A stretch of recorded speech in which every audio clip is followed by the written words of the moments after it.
hablando con Edgardo Litvinov, con doble F al final. Al final, exacto. Que tiene una profesión rarísima, una profesión cuasi desconocida, una profesión no habitual, especialmente en la provincia de Córdoba. Periodista de investigación. Exacto. Todo depende cómo defina uno a esa categoría, ¿no? Pero sí, se hace cada vez más raro, no solo en Córdoba, sino en todo el país. ¿Cómo definiría la categoría de periodista de investigación? Eh, yo siempre digo que el periodismo de investigación es la masa madre del periodismo. No debiera haber una categoría especial para periodismo de investigación. Todo periodismo implica algún tipo de investigación. Por supuesto, claramente. Así consultes una fuente, dos fuentes o datos, otro tipo de datos. Entonces, pero es cierto que hay que distinguirlo del periodismo cotidiano para poder dar un poco más de profundidad a algunos temas de los que generalmente no se habla, se intentan ocultar. Claro, esa sería la clave, Edgardo. El periodismo de investigación se entiende referido a todo aquello que habitualmente el periodismo, no los periodistas, ocultan, invisibilizan, tapan o niegan. Exacto. Y sobre todo ocultan, ¿no? A lo que nos enfrentamos prácticamente desde que empezamos a hacer periodismo de investigación y ahora más que nunca es contra esa muralla de ocultamiento de datos, ¿no? De falta de transparencia, opacidad. Se hace muy difícil y uno piensa que vamos evolucionando en ese sentido, pero la verdad que nosotros que somos una red federal en Ruido, que hacemos periodismo en las provincias, relevamos datos públicos de los 24 distritos, las 23 provincias más la ciudad de Buenos Aires, podemos decir que la opacidad es una regla que muy pocas veces logramos sortear, ¿no? Incluso en provincias que no, uno podría decir, no sé, bueno, Formosa tiene fama desde hace 30 años. ¿Por qué la tenías que mencionar? La menciono porque es un ícono, sí, pero lo menciono a propósito porque hay muchas provincias que tienen mejor prensa en los medios nacionales, pero que en el fondo practican lo mismo con mucha elegancia. Comentame de Formosa, me interesa particularmente y yo probablemente pueda contestarte o referirme también a Formosa. Bien, no, en Formosa nos pasa algo que nos pasa en muchas otras provincias, que es desde que comenzamos, nosotros trabajamos con pedidos de acceso a la información antes de cada relevamiento, siempre por protocolo. Y desde hace 3 años y medio que empezamos estas investigaciones, nunca todavía, que ya deben ir cerca de 10, 12 investigaciones, o 15, nunca el gobierno de Formosa respondió un pedido de acceso a la información. Tampoco dieron ningún dato ni de manera oral, informal, nunca. Que es con lo que se topan los periodistas formoseños todo el tiempo, ¿no? ¿Tienen obligación legal de proveer esa información? Tienen obligación legal por múltiples normas nacionales y también por tratados internacionales que firmó Argentina y que por lo tanto son ley. Pero Formosa es una de las 2 o 3 provincias que quedan ya sin ley provincial de acceso a la información. Te comento. Cuando llega la democracia, en Formosa había un canal de televisión, el canal 11. La Pacho TV. No era la Pacho TV. Sí. Ahora sigue existiendo, se llama La Pacho TV, Canal 11, Formosa. Déjeme volver a la historia. Usted no había nacido en la época que yo estoy ya había refiriéndome. nacido. Llega la democracia, en Formosa había un canal de televisión que era el canal 11, que era un canal nacional, por lo tanto dependía de la presidencia de la nación. En Formosa gana el justicialismo, Floro Bogado es el gobernador, después lo sucedió Vicente Joga y después vino en tercera etapa Gildo Infran.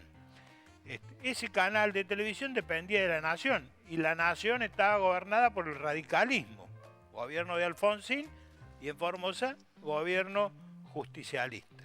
Ese canal de televisión negó permanentemente la existencia del gobierno provincial justicialista. O sea que hubo una censura absoluta y total de la cual me hago cargo de lo que estoy diciendo por varios motivos. Primero porque lo viví allí en Formosa, lugar al que tuve que ir en el proceso de la dictadura porque fui prohibido en Córdoba y expulsado de los SRT por subversivo. Nunca supe bien qué significa la palabra subversivo, pero bueno. Y recalé en Formosa, fondear se decía en esa época, y trabajé allí. Este Canal 11, que dependía del radicalismo, negó absolutamente todo lo que tuviera que ver con el gobierno provincial formoseño peronista. Y un día me consultan, yo era asesor comunicacional del gobierno peronista de Formosa, me consultan sobre la posibilidad de hacer un canal provincial. Y obviamente había que cumplir una serie de requisitos, uno fundamental, que era el llamado concurso, para lo cual tenía que haber una frecuencia, en fin, que dependía además de la nación. Por lo tanto, era absolutamente inviable. Entonces el gobierno de Formosa, con mi asesoramiento, resuelve hacer y fundar un canal provincial. Y así se hizo el primer canal provincial de Formosa, cuyo nombre se lo puse yo, que se llamó FTV. Formosa Televisión. Formosa Televisión Color, Formosa Televisión a similitud de ATC. Claro. Entonces fue FTV. Se levantó el canal, yo fui partícipe del armado de ese canal provincial, de modo tal que hubiera un canal radical, nacional, y un canal provincial, peronista, para el gobierno de la provincia. Entonces más o menos se equilibraban los derechos a la información, por denominar, claro. Pero era ilegal este canal. Desde la nación amenazan con cerrarlo. Desde la provincia le responden no lo vamos a permitir. Desde la nación amenazan con mandarle la gendarmería a cerrarlo. Desde la provincia le contestan lo vamos a defender con la policía. Y así fue. Y aún sigue ese canal provincial.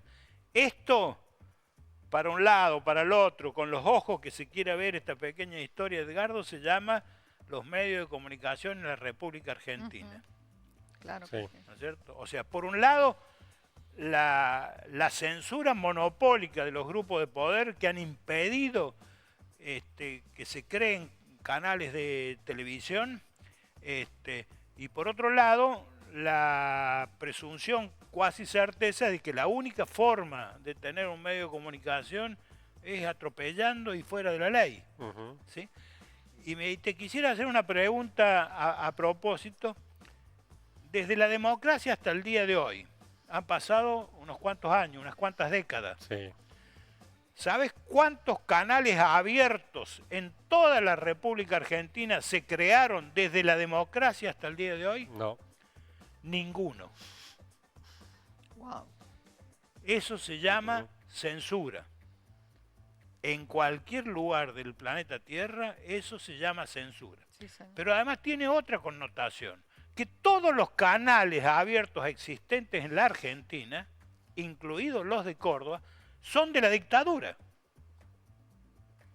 Y la ley de la dictadura, que el kirchnerismo denostó, destruyó y modificó, tenía un artículo que decía que ningún canal, que además debía ser dado por concurso público, podía permanecer en manos del mismo concesionario por más de 18 años. Entonces acá viene la segunda pregunta. Así como acabo de decir que en todo el periodo de democracia que estamos viviendo en la Argentina no se creó un solo canal de televisión abierta / censura total, así también debería agregar que en todo el periodo de la democracia en la Argentina no se concursó absolutamente ninguno de los canales que tienen las licencias vencidas. Por lo tanto, traducido a nuestra Córdoba querida, Canal 8 y Canal 10 son canales ilegales. Canal 8 y Canal 10 de Córdoba son canales ilegales. Y si alguien de Canal 8 o Canal 10 me quiere demostrar lo contrario, que me traiga la documentación del concurso que fue ganado según lo que marca la ley de radiodifusión de la República Argentina. Ni la ley de medios no cambió ese punto. No sé, te lo pregunto. Sí, la ley de medios no cambió ese punto. La ley de medios, yo he sido muy crítico de la ley de medios, no he participado en la ley de medios del kirchnerismo para nada. Primero porque no fue una ley que incluyera a todo el pensamiento comunicacional, ¿no es cierto? Faltaron algunas patas, entre ellos la pata comercial del sistema comunicacional, pero no se la puede ignorar, obviamente. Pero la ley de medios no solo que no modificó eso, además que ya está anulada, además una ley anulada por decreto, o sea, bueno, volvemos a Formosa. A la Formosa que te conté yo, que de Prepo pusieron un canal de televisión. Bueno, acá de Prepo anularon una ley de medios. Si vos fueras presidente... de Formosa. ¿prohibirías, Edgardo, las marchas de protesta de los jubilados? No se pueden prohibir primero por ley, ¿no? Así que ya solo respetando la ley no se podrían prohibir. Así que ahí está la respuesta. Bien, dijimos o te escuchamos decir que sos el director editorial de Ruido. Sí. Ruido, un vocablo que simboliza ¿qué? ¿Qué es Ruido? ¿De qué se trata? ¿Y para qué fue creado Ruido?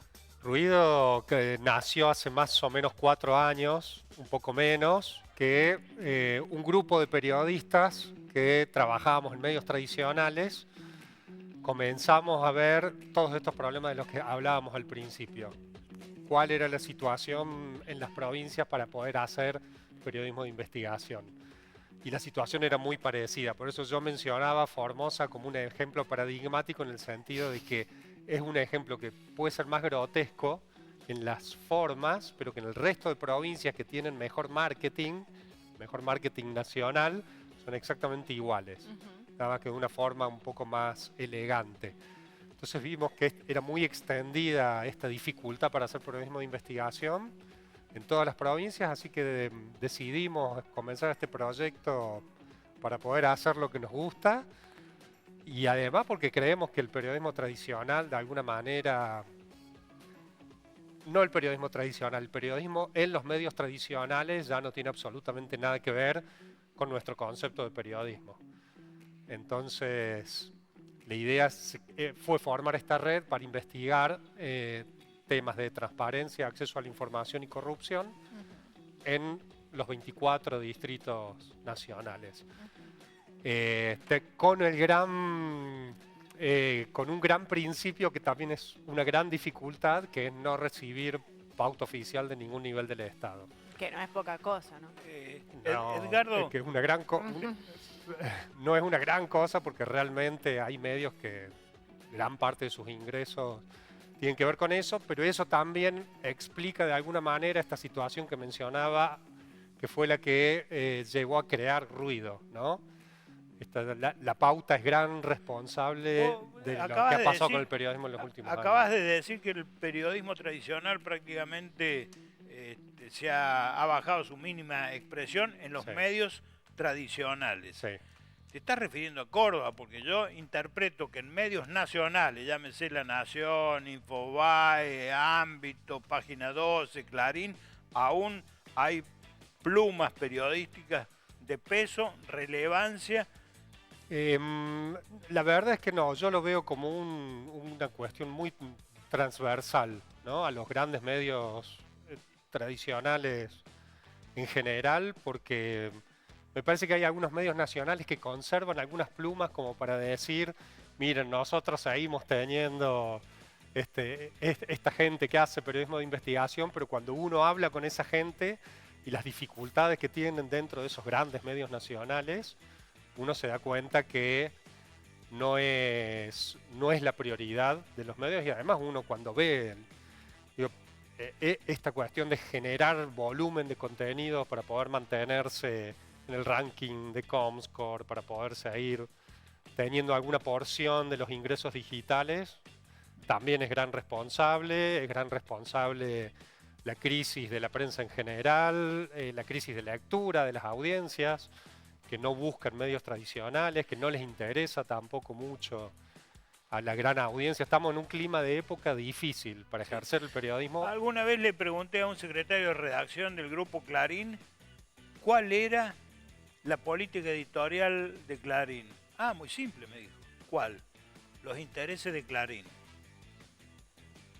El medio de comunicación es válido que tenga en cualquier circunstancia sus propios intereses por encima del derecho a la información que tiene la población. No, no debiera ser así, porque para eso son medios de comunicación, sino que se transformen en empresas de otra cosa, en una consultora, por ejemplo. Pero bueno, llevamos por lo menos un par de décadas de una gran distorsión de esos valores, ¿no? Yo no le echo la culpa solo a los medios, es como un conjunto de factores de tormenta perfecta que tiene que ver con crisis de esa industria, con lo que ha pasado en el mundo digital, con lo que ha pasado en el mundo de las pautas oficiales, que para mí ha sido muy dañino para el periodismo argentino. A diferencia, sí, es como un factor adicional que no tienen en otros países, ¿no?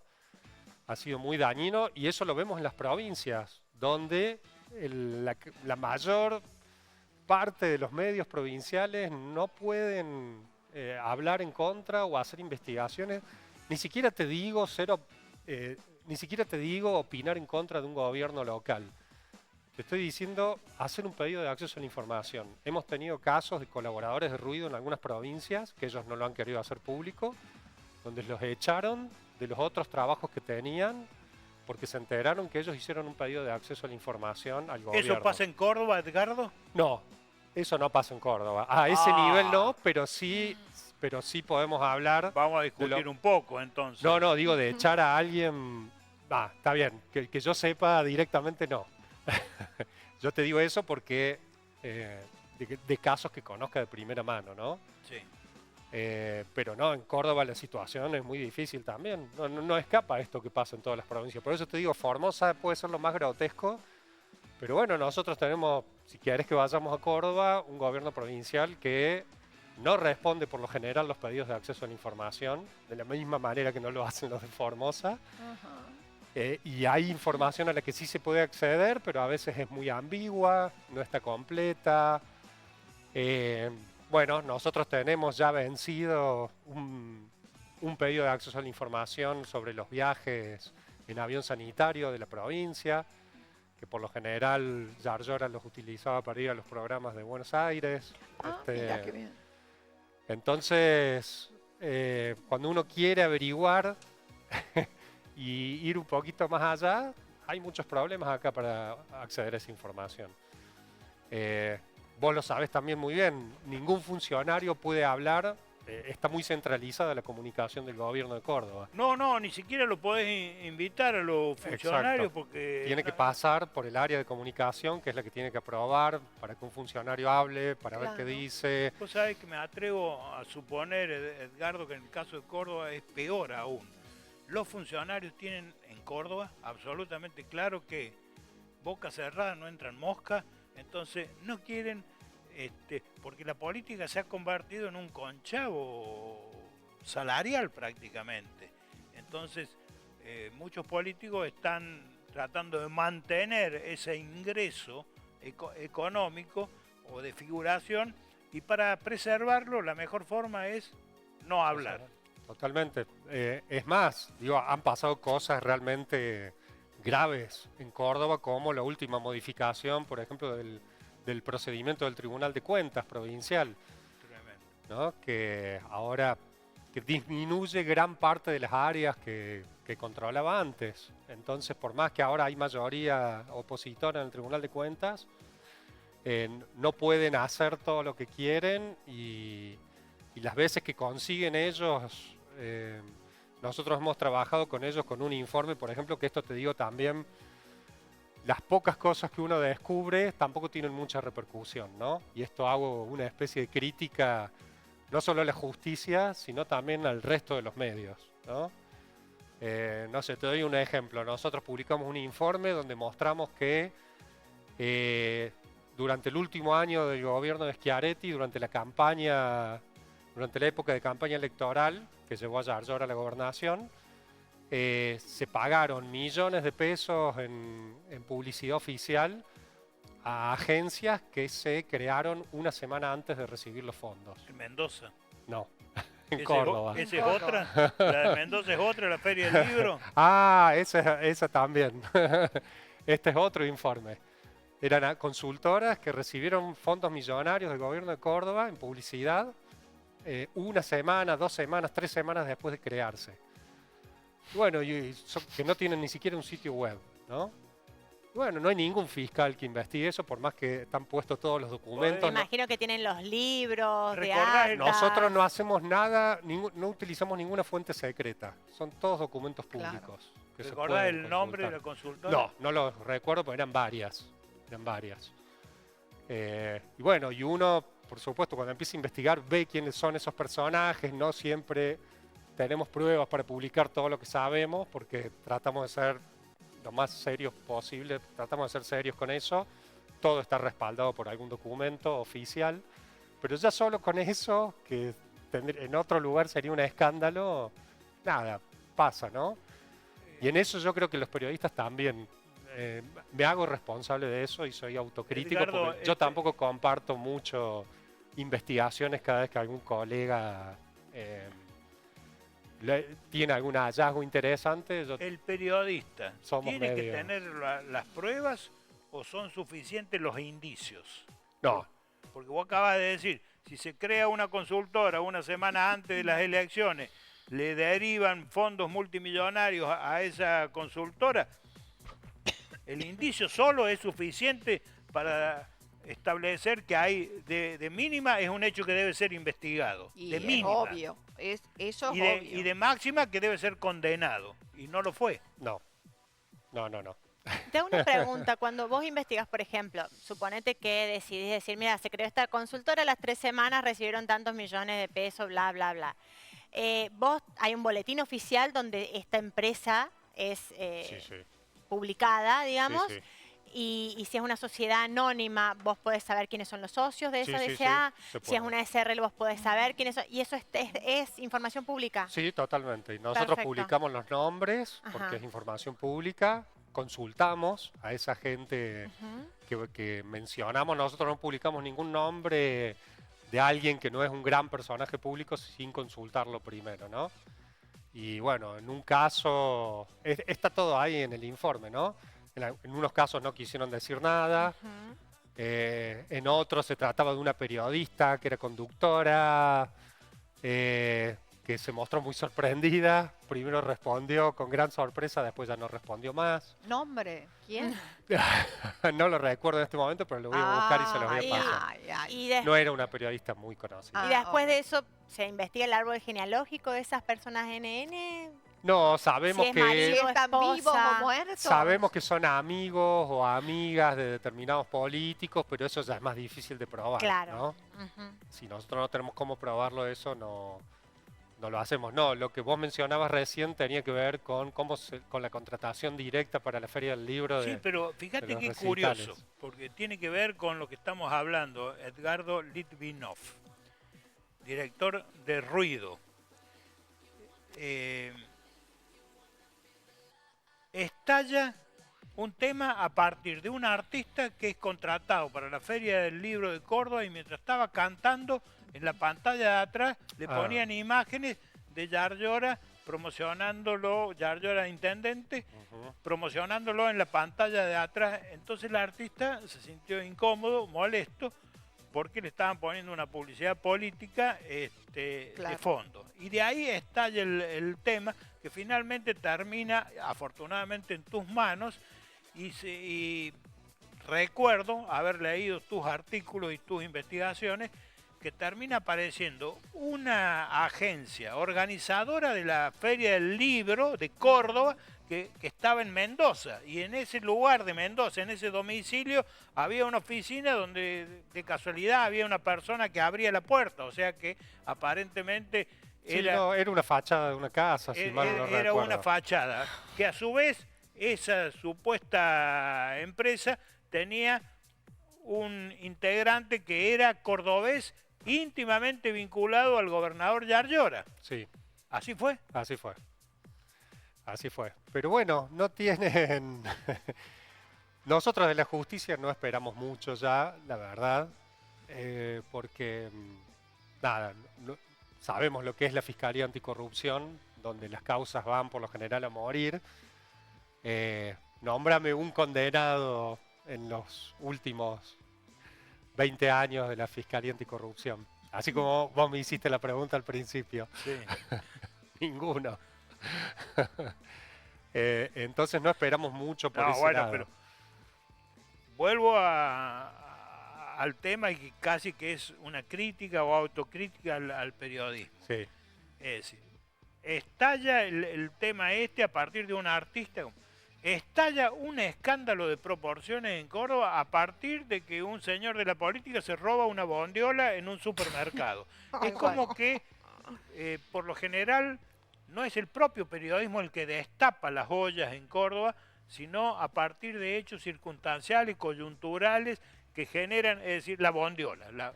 Un tipo robándose una bondiola en un supermercado daba para... Y está la imagen. Era la imagen. Y a partir de ahí se levanta toda una estantería de corruptela. Exacto. Este... Creo que si no hubiera sido por la bondiola, nunca hubiéramos llegado a conocer el listado final de los empleados de la legislatura, Claro. como finalmente se tuvo que hacer, aunque no está completo, ¿no? Increíble, aunque le falta ¿no? mucho todavía. Increíble. Pero bueno, es como que cuando ya no se puede tapar el sol con las manos, recién ahí hay como una reacción, ¿no? Yo creo que es la misma lógica que con el tema de los bebés del neonatal, ¿no? Es un hábito que lleva décadas de este gobierno, más allá de que se sucedieron los gobernadores, la lógica es la misma, de este gobierno de Unión por Córdoba, que es, primero ocultamos por las dudas la información, y después vemos qué vamos a decir, cómo lo vamos a decir, quiénes lo van a decir. Se hace muy difícil trabajar en ese sentido y no dejo pasar el tema, y en esto también me incluyo, que somos bastante reacios los periodistas a darle el crédito que se merecen a algunas cosas buenas que se hacen, ¿no? Pasa en Córdoba, pasa en todos lados. Hay trabajos muy buenos, hay gente que tiene hallazgos periodísticos muy interesantes, y por lo general, y en esto también me incluyo más por pereza que por otra cosa, no solemos ni retuitearlos, darles like, reconocer de alguna manera. En Córdoba tampoco tenemos hace mucho un premio anual a trabajos periodísticos, ¿no? A propósito, Edgardo, estás en la organización, sos el director editorial de Ruido, sos socio de FOPEA, sos editor y autor de informes periodísticos de investigación y hasta de un libro en el nombre del pobre, Sí. Que enseguida vamos a hablar. ¿Alguna vez fuiste estable de La Voz del Interior? Ahora sos ocasional escriba de La Voz del Interior. Permitime con todo respeto que te pregunte, ¿de qué vivís? Bien. Sí, yo todavía los que integramos Ruido, yo te digo cómo se sustenta eso. Somos una fundación que no alcanzamos todavía el punto de sustentabilidad porque dependemos de fondos internacionales, en la mayoría de los casos, que son para proyectos de transparencia o de acceso a la información. Trabajamos en alianza con Poder Ciudadano, con Fundeps, en este momento tenemos una alianza con Chequeado, entonces hacemos contenido juntos con Chequeado, y eso gracias a un fondo que es privado de Estados Unidos. Pero bueno, este sistema de grants, se llama, de fondos internacionales, está temblando en todo el mundo en este momento por las decisiones que ha tomado Trump, ¿no? De suspender toda la cooperación internacional de Estados Unidos, y eso repercute en todo el mundo, porque hace que todo el mundo salga a buscar los pocos fondos que quedan para este tipo de proyectos. La Unión Europea también ha bajado, tiene que redireccionar gastos, ha bajado gastos en cooperación internacional. Entonces, estamos en esa lucha permanente por conseguir fondos. Yo, además de seguir escribiendo ocasionalmente en La Voz, también hago algunas cosas para la universidad, para el área de comunicación de la universidad, para algunas cosas muy puntuales. Un colega periodista, Lázaro Lloren, publicó esto. No sé si ayer o antes de ayer. Ahí dice, cordobesismo. Los 3 canales de TV de Córdoba empautados con 127 millones de dólares por el Panal y su crisis posterior. Acerca un poco al texto para que lo leamos, Fede. Dice, el cordobesismo de De la Sota, Schiaretti y Yarlora logró un blindaje mediático a costa de millonarios desembolsos en publicidad. Entre 2013 y 2023, el 12 de Clarín se llevó 67 millones del Estado cordobés, Telefe Córdoba 49 millones, mientras que Canal 10 de los SRT apenas recibió 11.5 millones de dólares. Pero luego de esa orgía mediática sobrevino la crisis del periodismo tradicional supuestamente independiente, entre comillas. Abrime un poco, mostrame la imagen con la gráfica que sale, que tiene... No, la imagen anterior con la gráfica. La del Panal, ¿qué caía ahí del Panal que no alcancé a ver? Ay. Ahí está. No se caían, volaban dólares. Mirá de qué ahí lindo la manguera de dólares. Qué lindo a ver, todo. Volvamos. Edgardo. Vuelvo a preguntar, ¿de qué viví?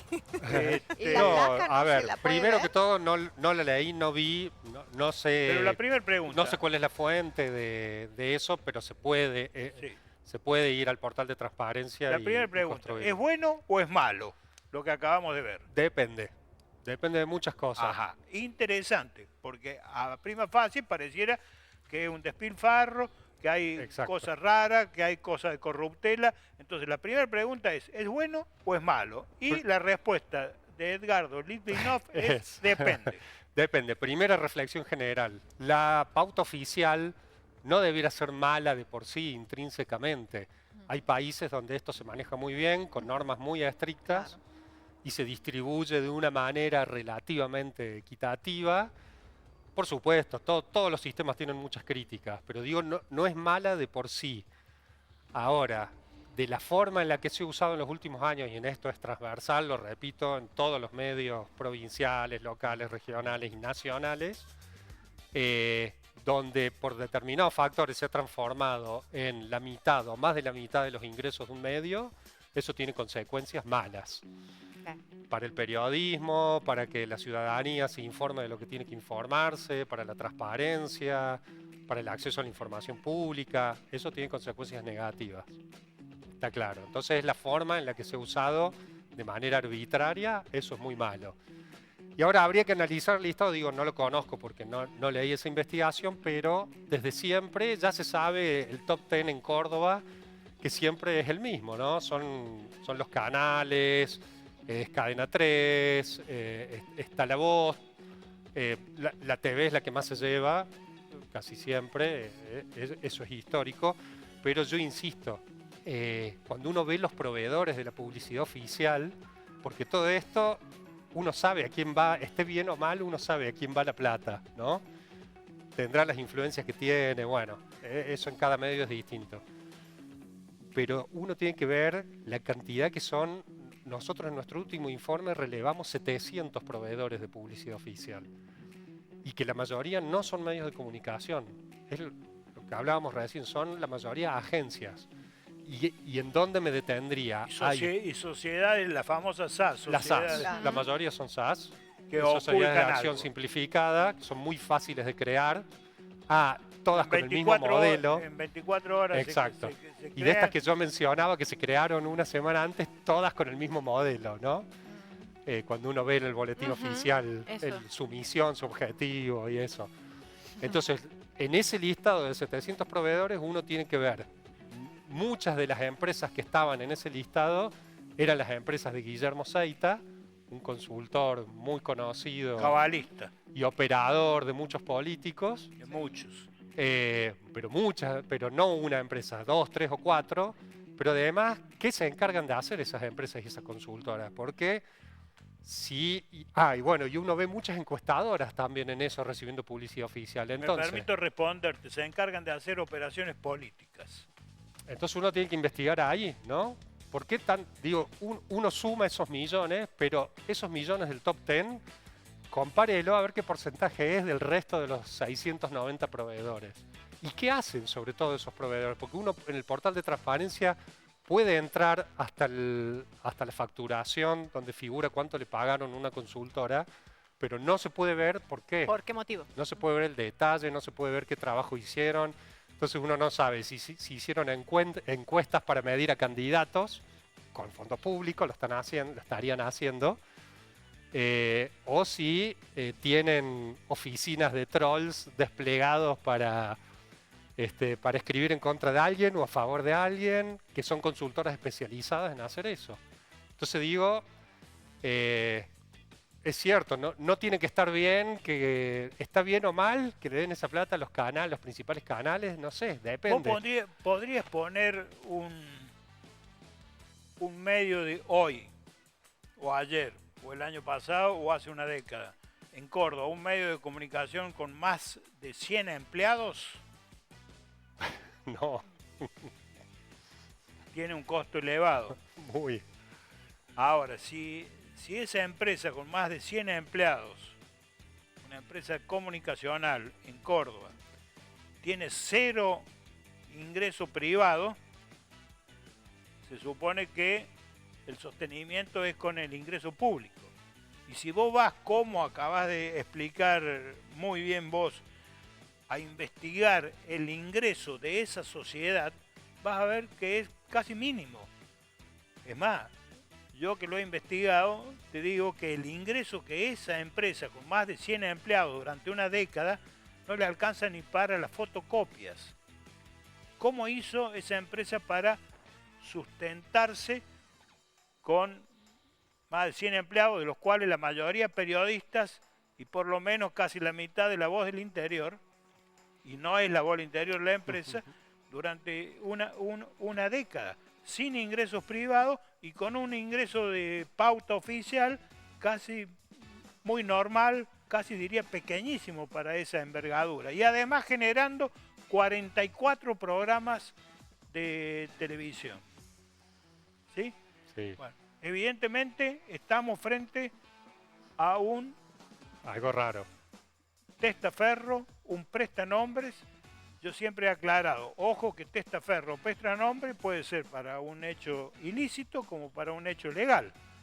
O sea, el hecho que haya un testaferro, un prestanombre, finalmente, ¿en qué termina todo eso? Termina como debía terminar. Alguien, el gobernador, dice, che, hay que vaciar esto, hacer desaparecer todo, limpiar todo esto lo más prolijo posible y sin que haya escándalo. Cosa que sucedió. ¿Está claro? Pero para terminar de completar ese lavado de década, de una década de circulación de dinero, porque después viene la otra pregunta, ¿y ese dinero para qué? ¿A dónde va ese dinero? Ese lo dejamos para enseguida. Ese lavado debía completarse con un moñito, y el moñito era esa empresa, esa productora se vendió. Y se la vendió a quien tiene, a un señor de Rosario, empresario de medios, que además tiene la concesión de LB2.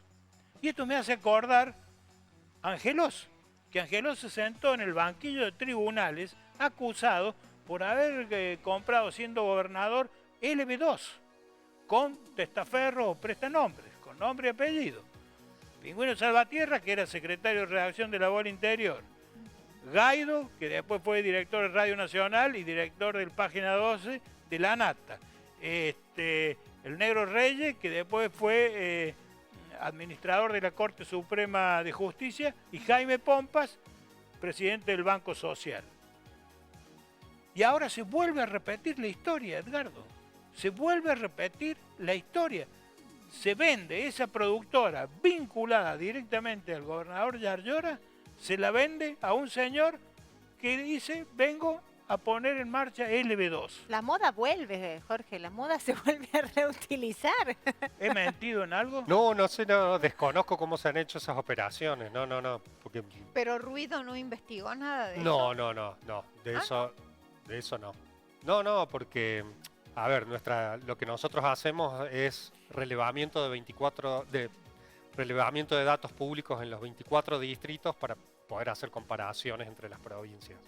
Ese es básicamente y algunas otras cosas relacionadas con eso, pero Puntualmente eso, eso... es incomparable que haya pasado eso en alguna de las otras 23 provincias. No, y ponele que eventualmente sí, como esos casos que vos mencionaste de Córdoba, la Feria del Libro, porque bueno, tenemos periodistas interesados en que eso se sepa y se publique, y entonces Ruido es una plataforma para eso. Pero esto que acabamos de comentar, no fue inocente la referencia que hice yo preguntándote por tu investigación sobre la Feria del Libro, porque la persona que estaba involucrada en la operatoria de la Feria del Libro era el titular de la productora que acaba de cerrar, claro. Sí. vinculada a Yarlora. Sí.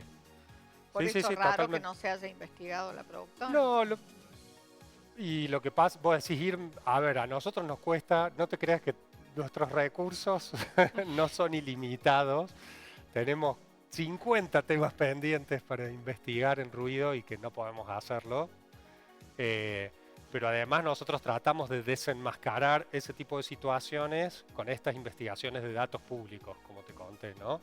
Y eventualmente, si así fuera la situación como la acabas de describir, es muy interesante para investigarlo totalmente. Ahora, ¿por qué este comentario que yo hago? Y tengo que ser honesto y sincero. Lo que acabo de decir lo conoce todo el periodismo de Córdoba, lo conocen todos los políticos de Córdoba, lo conocen los legisladores, lo conocen en la justicia y lo conocen en el gobierno. Y además personalmente me he ocupado de hacerle llegar todo lo que acabo de decir y mucho más al propio gobernador Yarlora. ¿Está claro? Incluso en alguna oportunidad me invitaron a tomar un café a ver si podía ingresar en ese sistema. Le dije, no. Lo que a mí me conviene, primero empecé con mi conveniencia, como los intereses editoriales de Clarín. ¿Cuál era mi conveniencia? Que no exista más ese sistema de corrupción. Porque si no existe más ese sistema de corrupción, es posible que los medios compitan, se desarrollen y progresen o no en función de su idoneidad, su esfuerzo, su sacrificio personal, no en función de alguna irregularidad de pautaje. Digamos. Pero en eso sí, en eso no vamos, quizá tengamos opiniones contradictorias, que yo no estoy muy de acuerdo en la denuncia general de un sistema, en el sentido de que cuando uno denuncia todo un sistema corrupto, por lo general, para llegar a esa conclusión hay que seguir determinados pasos con determinados chequeos, descripciones, fuentes, validaciones, que es muy difícil de hacer cuando el foco de la investigación es vamos a investigar un sistema corrupto. Ahora, si uno va tomando partes de ese sistema corrupto, que es en lo que nosotros creemos, y va desnudando cómo es esa situación con cada una de las investigaciones, el todo se puede ir construyendo de alguna manera. Yo no creo en que uno pueda decir, no sé, Formosa, Córdoba, Mendoza, tienen gobiernos corruptos y vamos a demostrarlo, es imposible con ese foco, ¿no? Pero sí se puede seguir determinados pasos muy precisos y que además el periodismo de investigación los tiene muy pautados y que son muy claros para llegar por los diversos factores que crean finalmente esa conclusión, ¿no? Entonces, si nosotros vos decís, nosotros no hemos investigado el sistema corrupto de Córdoba. Pará, mirá cuántas investigaciones hicimos sobre diferentes temas que en conjunto a algún lado llevan, ¿no? Entonces analizamos cómo se usan los fondos públicos para la pauta publicitaria. Analizamos cómo se viola la ley de ética pública en el uso de esos fondos públicos. Analizamos cómo se hacen contrataciones directas por fuera de la norma. Exponemos información determinada que se quiere ocultar. Esa productora... Es muy difícil. Esa productora recibía ya corroborado con papeles, como decís vos, ingresos por lo menos ya corroborados por 5 bocas distintas. Sí, es probable, sí. Una, la formal, la de la productora, y las otras 4 ya detectadas y corroboradas con sociedades anónimas simplificadas que se crean en mediodía para poder, como, o sea que está desnudando, sociedades con directores de canales. De mínima está desnudando que había una ingeniería para ese propósito. No solo que está desnudando porque se me ocurra a mí comentarlo, sino porque además el propio gobierno la desmanteló. El propio gobierno desmanteló eso porque ya era insoportable. Y me quedan las dudas si el Tribunal de Cuentas los va realmente a investigar. Claro. Ahora yo te hago la pregunta. Si todo eso está, que muchas de las cosas que decís coincido porque las hemos investigado y publicado, si todo eso está cerrado como para poder soportar esas definiciones tan concluyentes, digo, no hay manera de publicarlo, no necesariamente tiene que ser ruido. Digo, no hay forma de publicarlo en cualquier formato, de hacer un documental, digo, porque Sí. me devuelvo la pregunta, ¿no? Sí. Si están todos los elementos en la mesa, ¿por qué alguien no lo hace, no? Lo vamos a hacer. Bien. Lo vamos a hacer. Ahí donde está sentado vos estuvo el presidente del Tribunal de Cuentas y mencionó más o menos coincidentemente porque manejaba la información, él disponía de la información hasta que le pregunté el nombre del testaferro y no me lo quiso dar. Claro. Es que son cosas muy difíciles de afirmar, eso quería decir, de hacer esas afirmaciones. Nosotros somos recontra fanáticos de no publicar absolutamente nada que no tenemos probado. Pero, te hago una pregunta, capaz que me excedo en la pregunta, pero no lo querés decir porque no lo tenés probado, Claro, por supuesto. pero tenés indicios Ay, o desconoces totalmente está el toda tema. la vista en cosas que hemos Porque publicado. me llama la atención Sí, que desconozcas totalmente el No, tema. las cosas que hemos publicado están ahí, son públicas. No recuerdo algunos nombres ahora, pero esto es de las sociedades, tiene que ver con lo que estás diciendo, con el uso que se hace. Ustedes sabían que la ley de ética pública impide que cualquier funcionario use su nombre Por o su supuesto, imagen para una Por publicidad. supuesto, Todos los días sale en Oficial. Córdoba obvio. todos los Por eso te spots de- pregunto Bueno, si entonces es, nosotros no te animás a decirlo hacemos o un desconoces. Me animo de decirlo cuando hicimos la investigación y podemos decir con un dato, en el 60% de los casos se usa el nombre del gobernador y la imagen pese a lo que dice la ley de ética pública. Intentamos hacer eso. El 100% en Córdoba. Sí. ¿La ley esa de ética pública es nacional? Sí. Es nacional y es nacional, incluye todas las áreas de todas las administraciones públicas de todo el país, pero Córdoba se escuda, esto dicho en off porque no lo quieren decir en on, Ujú. se escuda en que la provincia no adhirió a esa ley de ética pública, pero no quieren dar esa respuesta en on, no quieren que se Claro, publique esa respuesta. Claro. Yo me voy en julio a Formosa, te puedo contar desde La Cruz hasta la terminal de ómnibus cuántos carteles con la cara de Gildo hay.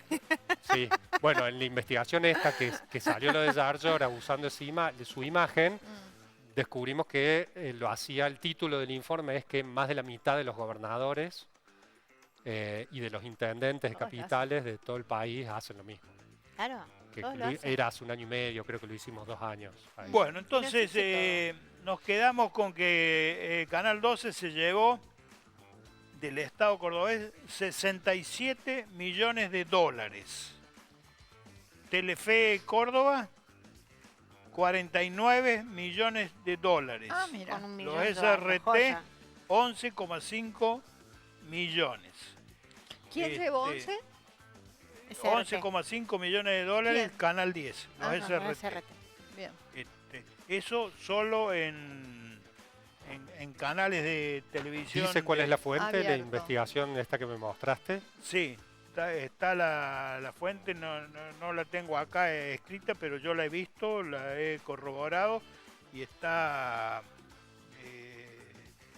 en el informe, no sé cómo Figura se llama abajo, ¿no? administrativamente, en las ¿El portal planillas. de transparencia será? No, en el postal de transparencia no, en el informe de los costos de publicidad que ingresan al Tribunal de Cuentas. Ah, bien. Está absolutamente detallado punto por punto. Es más, si te tengo que ser franco, no creo yo en estos números. Sí, Vos decís por que... supuesto que Que son Creo que distintos. son mucho más, Son mucho pero más. creo que son muchísimo más. Claro que sí. Estos son los números corroborados. Ujú. ¿Qué pasaron por Tribunal de Cuentas?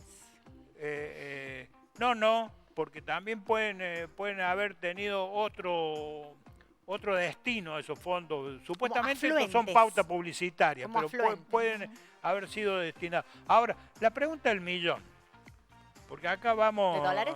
al grano. Pero primero, mostrame Milei versus Clarín. Ay, no. ¿Vas a judicializar? Digo, esta mentira, esto claramente es una mentira, ¿no? Digo, pero ¿sabes cuál es el problema? El problema es que el grupo Clarín se quiere quedar con la telefonía, digamos, y se compraron, saltando defensa de la competencia, se compraron a Telefónica en una operación de 1.500 millones de dólares.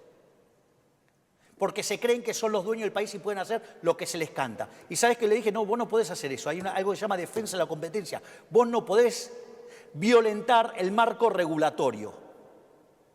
No podés hacer eso. No podés violentar el marco regulatorio. Entonces, obviamente, digamos, Clarín me arma a carpetazos y mentiras con esos farsantes que tiene de los sicarios ensobrados del micrófono y me inventan cualquier tipo de barbaridad.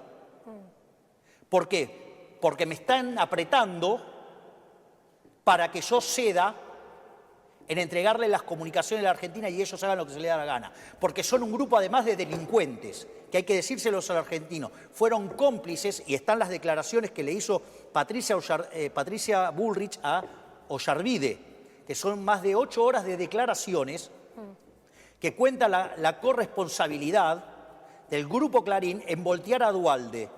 En voltear a De la Rúa hasta que llegara Duhalde al poder. Digamos, y Duhalde y una persona que estaba en diputados negoció con Clarín la tapa. Porque en ese momento una tapa de Clarín podía tirar un gobierno, hoy ya no lo hace. Pero no solo eso, sino que además, como si esto fuera poco, ¿sí?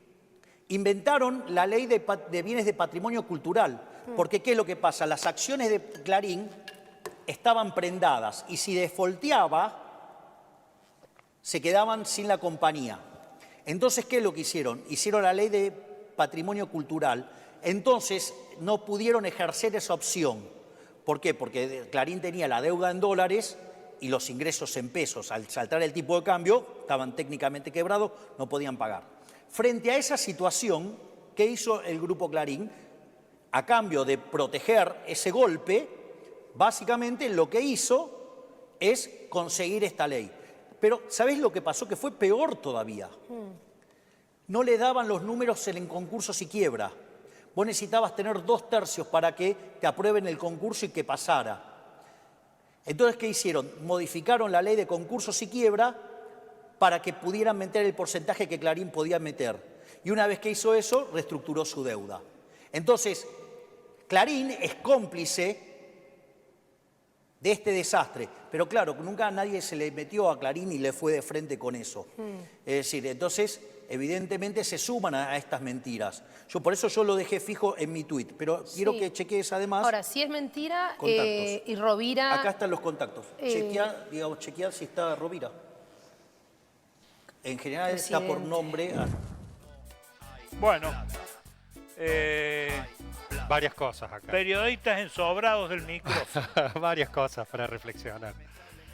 A ver, yo acá sí uno como periodista tiene una gran contradicción interna con eso, ¿no? Porque yo sí creo que con todo esto que charlamos antes relacionado con el efecto y las consecuencias que han tenido las pautas publicitarias en los medios, creo que durante muchos años los periodistas hemos evitado una reflexión sobre la profesión, una autocrítica sobre la profesión. Se ha hecho de manera muy eventual, muy puntual, pero me parece que hemos evitado de manera casi corporativa una gran reflexión. En su momento no se podía hacer porque en medio del debate del periodismo militante, no periodismo militante, decir cualquier cosa, hacer esta reflexión profunda seriamente era imposible. Hoy estamos en una situación muy parecida. Entonces mi autocrítica es, no hemos hecho esa reflexión durante décadas, durante mucho tiempo, y la reacción a la falta de esa autocrítica son cosas como las que vemos hoy, o como que para mí es muy similar esto que está pasando a lo que pasaba en su momento con el periodismo militante. Pero hoy es el gran momento, es la gran oportunidad, Edgardo, que tienen los periodistas, porque los periodistas en el país tienen sueldos de hambre. Sí. Me voy a permitir hacer un comentario. En página 12, y voy a utilizar ese medio, hay salarios de 500.000 pesos para los periodistas. Una periodista de perfil fue censurada cuando contó que hace 7 meses que no le pagan por sus notas. Prácticamente se puede decir que hay periodistas indigentes y sin salarios dignos no hay libertad de expresión. Una de las periodistas de página 12 escribió que no le pagan desde hace 7 meses los 50.000 pesos que cobra por 4 columnas. Esa es la de perfil, sí. Por 4 columnas semanales. O sea, prácticamente una tarea de investigación, 13.000 pesos. Un café... Ni un lomito. No. Dos cafés con 2 medialunas. ¿Cuánto dijo, perdón? 13.000 pesos. No llegamos a 2 cafés. Un gel lubricante. Ahí está. Entonces, es absolutamente imposible hacer periodismo de investigación con un salario de 500.000 pesos. Sí. Entonces, es el gran momento, me parece, Edgardo, para la autocrítica del periodismo. Sí, hay como dos vertientes en esto, ¿no? Porque una tiene que ver con la crisis de la industria que ha llevado a esta situación, y otra tiene que ver con, que están conectadas por supuesto, con la reflexión de la profesión del periodista, que es independiente del medio en el que trabaja. Pero como vos decís, ¿cómo hace un periodista que gana 500.000 pesos para poder tomarse bien en serio su trabajo? Es casi imposible. O sucede lo que está sucediendo actualmente, que la mayoría de los periodistas que trabajan en medios tradicionales tienen otros trabajos. Claro. En otros medios, escriben para otros lugares. Esto viene siendo así de hace tiempo. Es algo muy preocupante. Y que va por el camino este que yo te digo de la crisis de la industria, que tiene que ver con las crisis económicas, con la crisis de la prensa, con varios factores. Pero además va también por el lado de que hemos evitado durante mucho tiempo una autocrítica profunda de la profesión del periodista. Entonces yo veo panelistas en Buenos Aires que se hacen llamar con periodistas y no lo puedo creer, ¿no? Me diste justo que tengo unas preguntas para hacerte, mirá. Entonces nosotros validamos que toda esa gente esté dentro diciendo que lo que hace es periodismo. Claro, cuando vos arrancaste dijiste que la investigación, el periodismo de investigación es la masa madre del periodismo. Y de ahí a mí me hizo mucho ruido esto de decir de que la investigación es la semilla del periodismo, porque justamente no podés afirmar algo en el periodismo sin haber investigado antes las fuentes. Y a esto nos lleva mucho a lo que son las fake news de hoy. Por eso también me da la sensación de que no querés retuitear, no querés repostear o no querés validar sin chequear en esto que tenés vos de esta esencia investigativa, ¿no? Y toda esta gente que se hace llamar periodista, no te voy a preguntar cómo te hace sentir, pero ¿qué pensás de todos estos periodistas? Yo soy Que muy... no lo son. Sí, yo soy muy Obvio. pesimista en relación a la profesión en sí, cómo ha retrocedido varios escalones en los Estoy totalmente últimos de acuerdo años, con ¿no? vos. Y tiene que Esta- ver con las redes. Yo con les Totalmente, llamo, yo con les muchos llamo factores. paracaidistas a esos que se meten hoy en los medios diciendo que son comunicadores y no tienen la más leve idea. Exacto. Que no es lo mismo Eh, ser comunicador que ser periodista. Por supuesto que no, pero no son ni Claro. uno ni otro. Y pueden No comunicar son como ni el uno traste ni- también. No, Es muy difícil. pero- Nosotros claro. esquivamos mucho tiempo porque hay también un gran debate interno en el mundo del periodismo. Esto lo sabés vos desde que empezaste, la cuestión de si tiene que haber un colegio o no tiene que haber un Yo colegio, me acuerdo En mi cuando una profesión también pasa, sí. yo matriculación. empecé Edgardo, en el periodismo a los 14 años y en esa época ya se debatía si el periodista tenía que estar habilitado por un carnet. Y había un carnet Claro. que se abría que te lo otorgaba el Ministerio de le Trabajo de la pongan Nación. esa Pero- música. pero era una cosa rara, porque fíjate Sí. vos que, por ejemplo, esto es real, ¿no?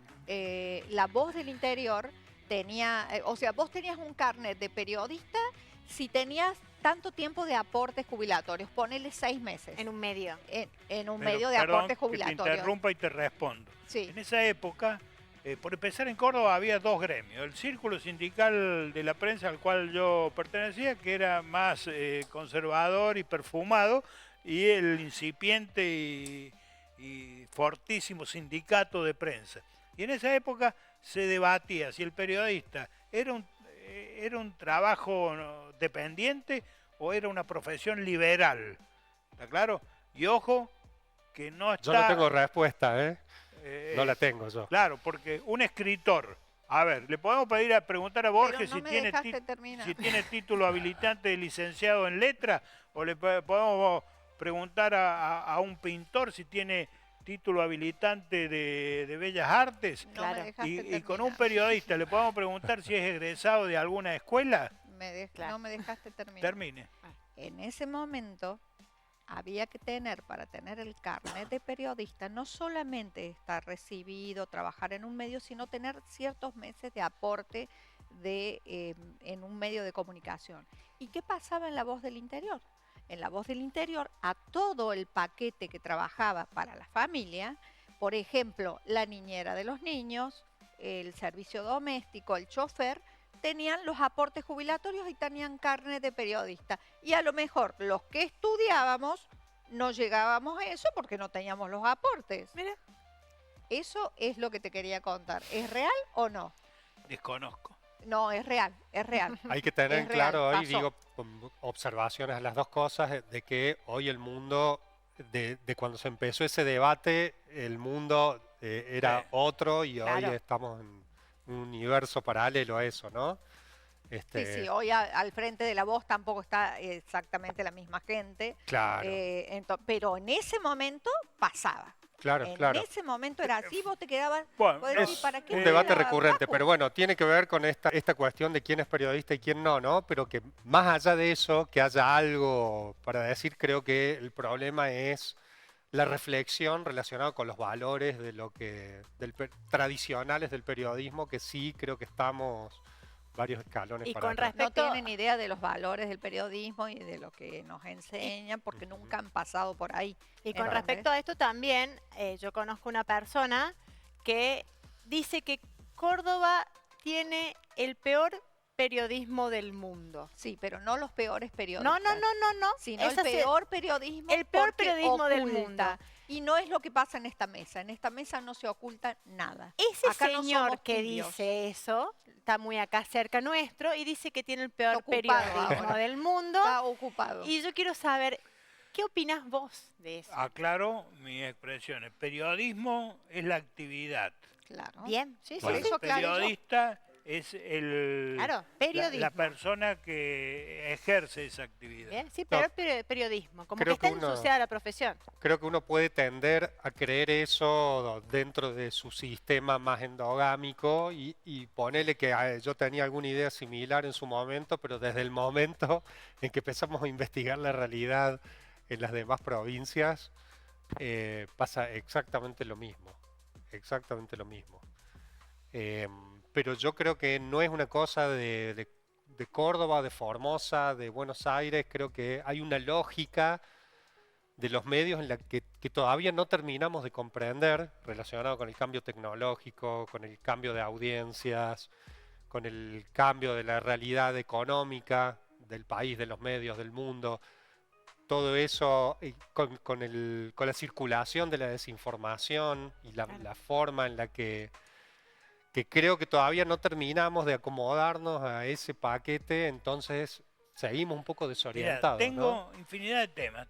Quiero saber a dónde llegaste con la investigación de tu libro, donde supuestamente denuncias a José Manuel de la Sota, gobernador, y a su entonces esposa Olga Ruitor. Quiero saber qué opinás del periodismo militante, de la Nata, de Víctor Hugo. Quiero saber cuáles son las prevenciones que debiéramos dar un mensaje también a los jóvenes que quieren incursionar en el periodismo de investigación, cuáles son las prevenciones que deben tomar, porque también pueden ser denunciados, ojo, que los periodistas de investigación, todo lo que yo acabo de decir, mañana puedo estar comiendo una demanda y recibiendo una carta documento del gobernador o de quien fuese, ¿ok?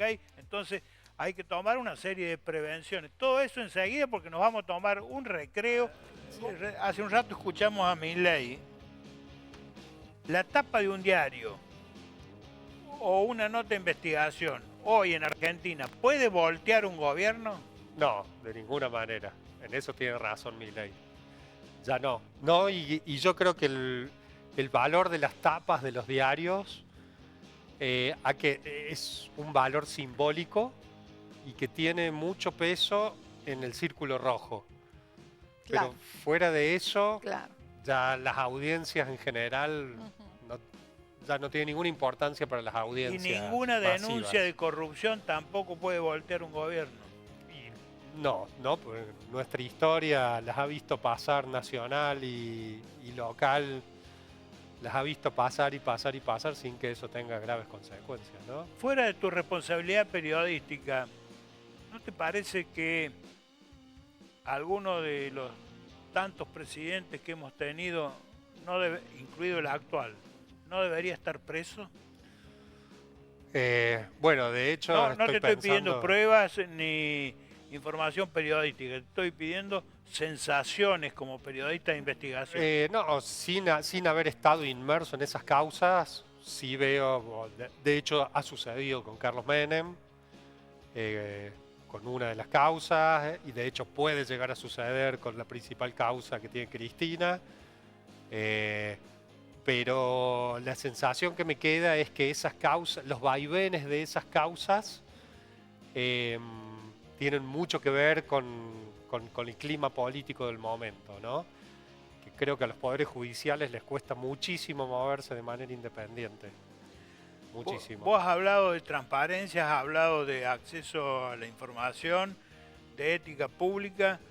Ahora, ¿cómo accedes o cómo accede un periodista de investigación a la corrupción de la justicia, de los jueces, de la corte?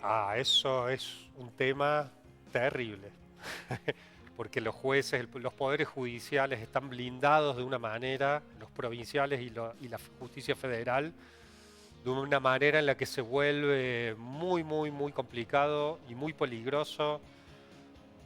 No te digo de decir cualquier cosa de ellos, transparentar datos sobre ellos, ¿no? Nombro a mi colega en la Fundación Ruido, Sergio Carreras, con la cuestión de la justicia federal y su libro La Sagrada Familia, que va a reeditar muy pronto. ¿Ah, sí? Sí, ¿Actualizado? Sí, sí. Qué bueno.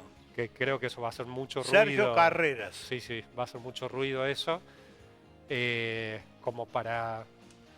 Y nombro también, tengo muchos colegas en muchos medios de Córdoba que trabajan muy bien, y que sufren en carne propia lo que es cubrir a la justicia, especialmente la federal, ¿no?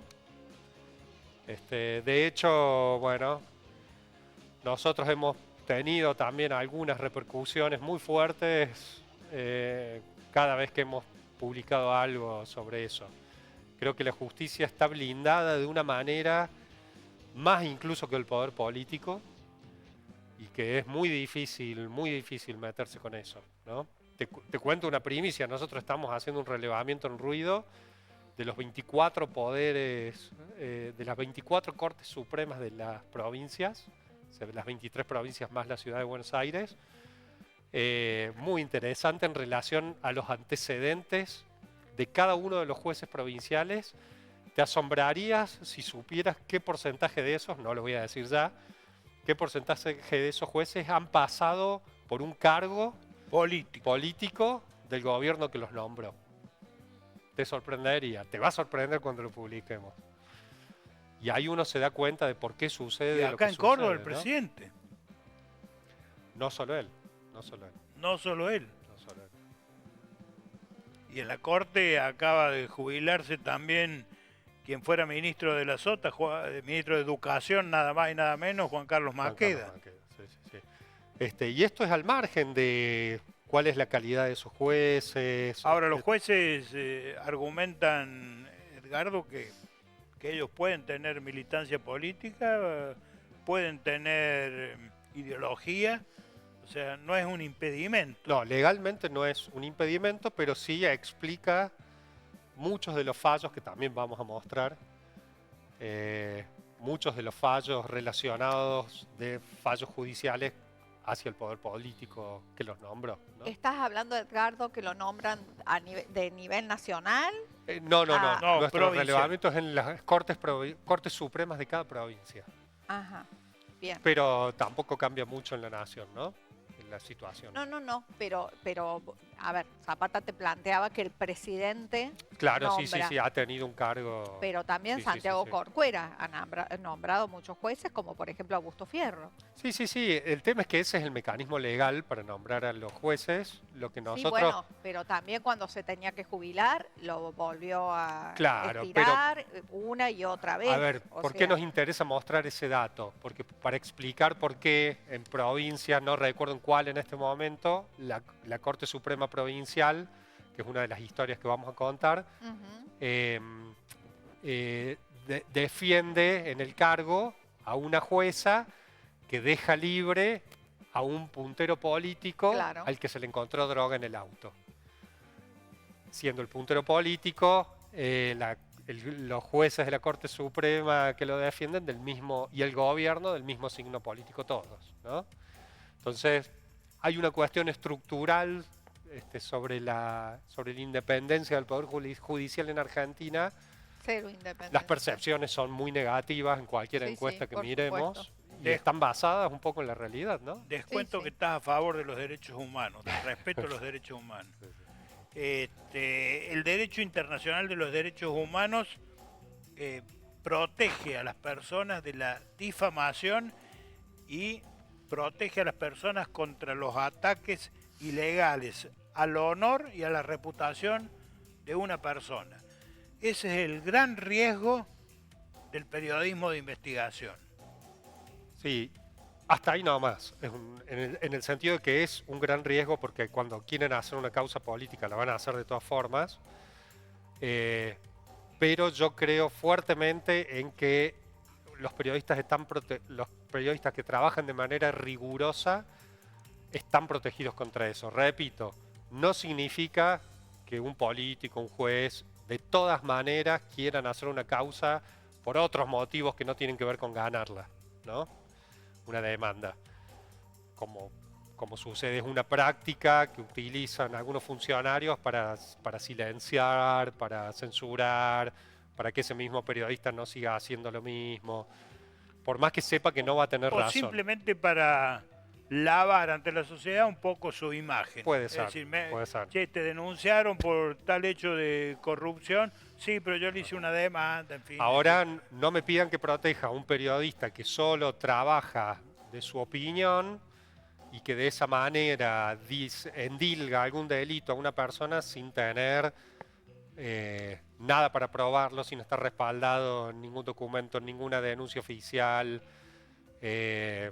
Tampoco defiendo eso, ¿no? No me parece que sea... Me parece que eso va en contra también del periodismo de investigación.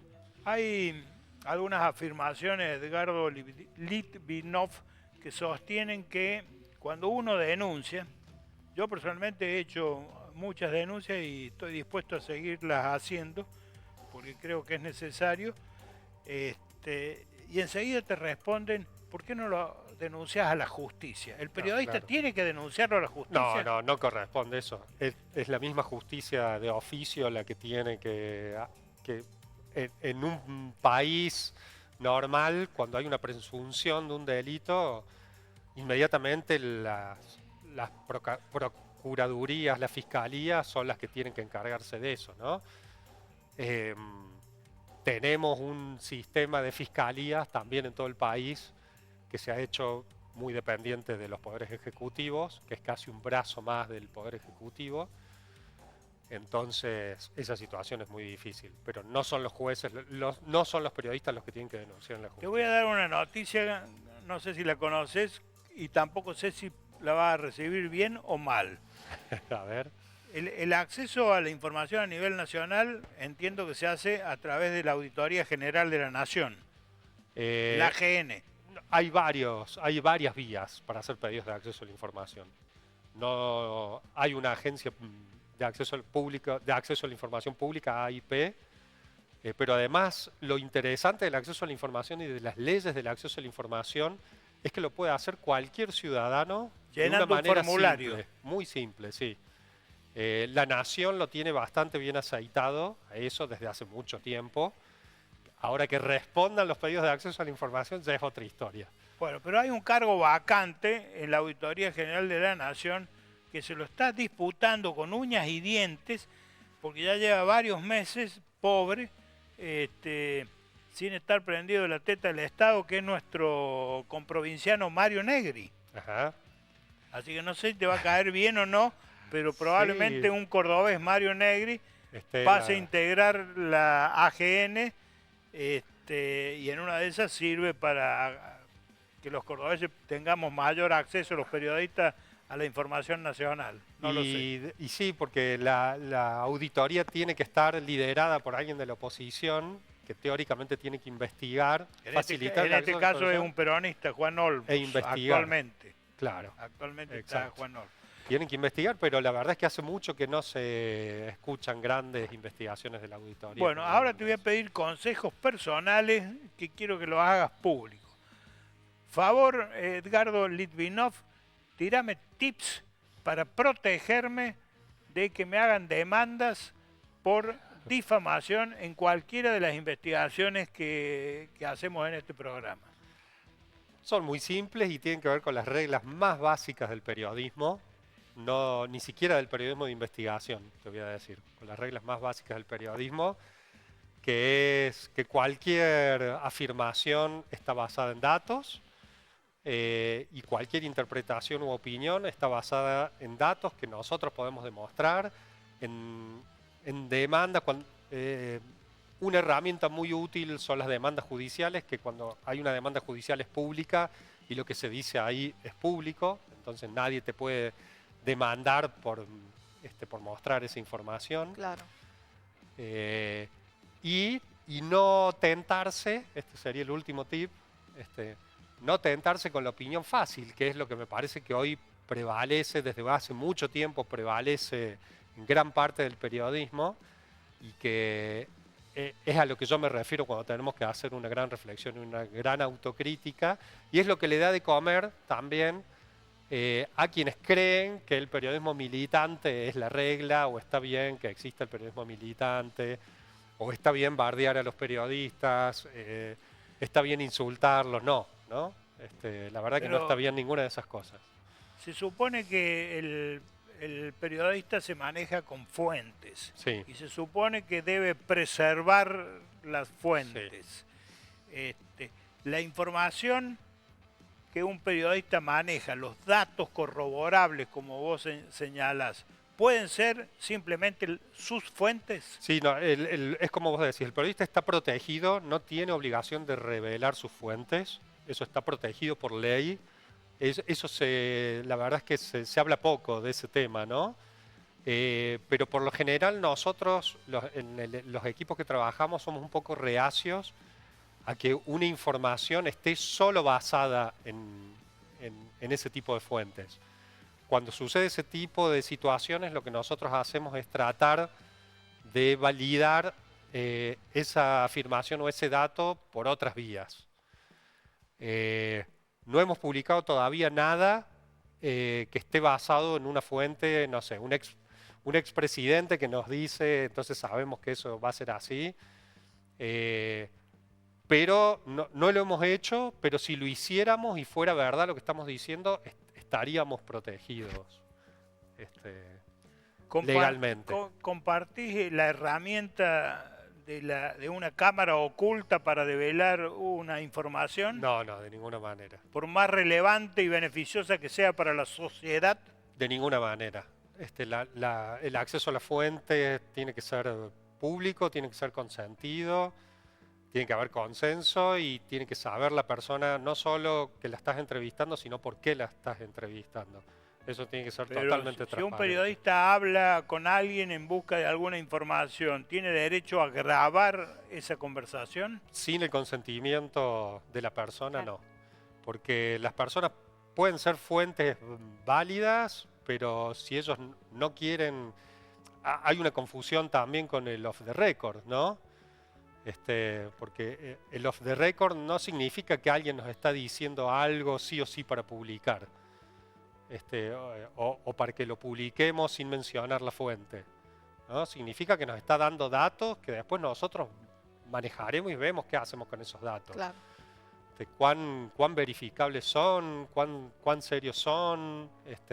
Nunca nosotros intentamos que una sola fuente sea la única fuente de una investigación. De la investigación, claro, sí. En mis inicios en el periodismo aprendí de mis maestros dos cosas sencillitas y me interesa tu opinión. Primero, usar el potencial. Y segundo, agregarle simplemente una frase.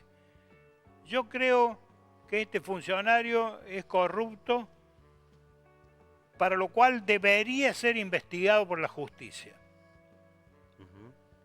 Entonces yo no le he imputado ningún ilícito ni delito al denunciado, simplemente estoy propiciando que su conducta sea investigada por la justicia. Sin embargo, ya lo he deshonrado. Sí.